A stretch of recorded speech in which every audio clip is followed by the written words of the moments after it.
Early reviews for the latest Marvel film have slammed Madam Web as the worst comic book movie yet, as Sony's effort to flesh out its own Marvel universe separate from the ultra-successful Disney franchises continues to flounder. Madam Web isn't as bad as you've heard, wrote Rolling Stone reviewer David Fear. It's so much worse. Madam Web, starring Sydney Sweeney, Dakota Johnson, Emma Roberts and Isabela Merced, is poised to be the latest flop in Sony's efforts to build a world using side characters and villains from Marvel's Spider-Man comic books, but without the webbed hero himself. Dubbed the Sony Spider-Man Universe, or SSU for short, the Sony franchise is built around characters commonly associated with Spider-Man, but the title character has been lent to Disney for its own Marvel productions, and Tom Holland has starred as the superhero in Spider-Man: Homecoming, Captain America: Civil War, and Avengers: Endgame, among other ultra-popular films.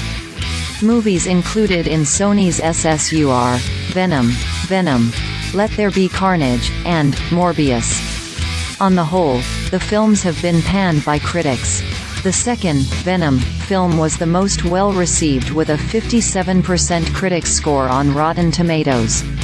Lovers of Marvel movies will have little choice but to buy into Sony's Spider-Man universe this year.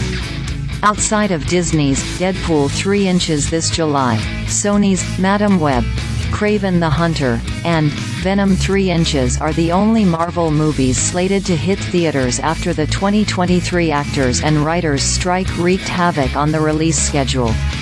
The next release in Disney's Avengers-based Marvel Cinematic Universe will be Captain America: Brave New World, now slated for a Valentine's Day release in 2025. DC will also release Joker: Folie in October. $500.9 million. That's how much the first three movies in the Sony Spider-Man universe made at the domestic box office. By comparison, the first three Marvel films for Disney, Iron Man, The Incredible Hulk, Iron Man 2 inches, made $766.3 million. It's not just Sony that is struggling with its superhero films. Warner Brothers, DC Studios and Disney's Marvel Studios both produced flops last year that drummed up conversation around the idea of superhero fatigue. For DC Comics, 2023 saw The Flash, Shazam, Fury of the Gods, Blue Beetle, and Aquaman and the Lost Kingdom all tank at the box office. Disney's The Marvels became the lowest-earning installment in the MCU, and earlier this year CEO Bob Iger said the company will slow down its production of original series and movies for Disney Plus and specifically mentioned reduced output for the Marvel Cinematic Universe.